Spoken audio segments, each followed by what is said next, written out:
नमस्कार बंधुरा नवदिगंत चैनल पक्ष থেকে আপনাদের সকলকে জানাই স্বাগতম। তো বন্ধুরা आज के एसएसসির চাকরি বাতিল মামলা যে 26,000 চাকরি বাতিল মামলা সুপ্রিম কোর্টে আজকে কিন্তু আবারও নতুন করে মেনশন করা হলো।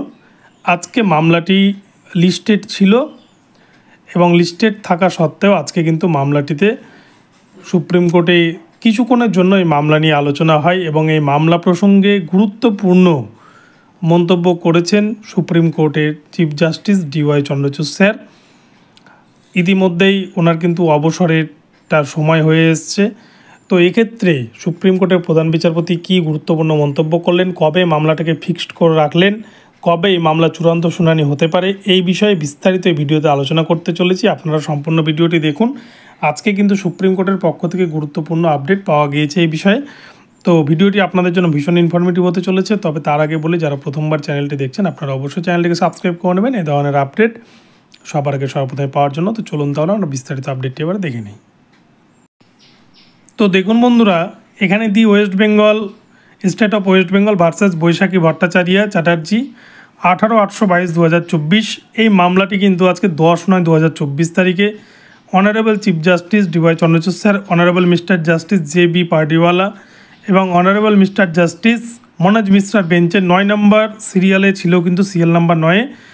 তো এই মামলা আজকে কিন্তু পিটিশনারদের পক্ষ থেকে আবারও নতুনভাবে সুপ্রিম কোর্টে চিফ জাস্টিসের কাছে মেনশন করানো হয় এবং এ প্রসঙ্গে চিফ জাস্টিসকে অনুরোধ করায় এই মামলাটি যেন দ্রুততার সাথে নিষ্পত্তি করায়, যেহেতু আজকে অনেক বড় কয়েকটি ম্যাটার ছিল আর এই মামলাটি যেহেতু 9 নম্বরে ছিল, তাই কিন্তু মামলাটি প্রসঙ্গে প্রথমেই বলা হয় যে আজকে ওঠার সম্ভাবনা কিন্তু ভীষণ কম। তো এই বিষয়ে সলিসিটর জেনারেলের সাথে এবং চিফ জাস্টিসের সাথে বেশ কিছুক্ষণ কথা হয় এসএসসি চাকরি বাতিল মামলা প্রসঙ্গে, পশ্চিমবঙ্গের যে চাকরি বাতিল মামলা। এবং এই প্রসঙ্গে সুপ্রিম কোর্টের প্রধান বিচারপতি ডিওয়াই চন্দ্রচূড় স্যার তিনি কিন্তু বলেন যে হ্যাঁ, ম্যাটারটি আমাদের মাথায় আছে, তবে যেগুলো মামলা আগে থেকেই পার্ট করে রাখা আছে সেই মামলাগুলো আগে নিষ্পত্তি হয়ে যাক বা সেগুলোর দিকেও আমাদেরকে নজর দিতে হবে, এরকম একটি বিষয় কিন্তু বলেছেন চিফ জাস্টিস স্যার। এবং তার সাথে সাথে এই এসএসসি যে চাকরি বাতিল মামলা, এই মামলাটিকে সুপ্রিম কোর্টের চিফ জাস্টিস স্যার তিনি কিন্তু একটা আলাদা ডেট, অর্থাৎ এই মামলাটিকে সারাদিন ধরে শুনানি করাতে চান, যেখানে আর অন্য কোনো মামলা কিন্তু সেদিন রাখা যাবে না। আপনারা দেখেছেন যে প্রথম যেদিন ডিভিশন বেঞ্চে রায় হওয়ার পর সুপ্রিম কোর্টে যেদিন প্রথম প্রধান বিচারপতির বেঞ্চে এসএসসি মামলা উঠেছিল, সেদিন কিন্তু সারাদিন যাবতীয় প্রায় এই মামলার শুনানি চলে। তো এইরকমই একটি কিন্তু দিন নির্ধারণ করেছেন সুপ্রিম কোর্টের প্রধান বিচারপতি। তো সেক্ষেত্রে 24শে সেপ্টেম্বর 2024 তারিখ, অর্থাৎ 2 সপ্তাহ পর ডেট নির্ধারণ করেছেন সুপ্রিম কোর্টের প্রধান বিচারপতি স্যার। এবং সেই দিন কিন্তু প্রথম দিকে এই মামলাটিকে রাখা হবে এবং সেদিন শুধু এই মামলাটিকে সারাদিন যাবৎ শুনানি করা হবে এবং সেই দিন কিন্তু এই মামলার একটি চূড়ান্ত নির্যাস বা চূড়ান্ত নিষ্পত্তি কিন্তু ঘটতে পারে বলে মনে করা যেতে পারে। তো এই প্রসঙ্গে আজকে যেটুকুটা কথা উঠে এসছে সুপ্রিম কোর্টের প্রধান বিচারপতির মুখ থেকে, তাতে কিন্তু 24 তারিখে মামলাটিকে ফিক্সড করে রাখা হয়েছে।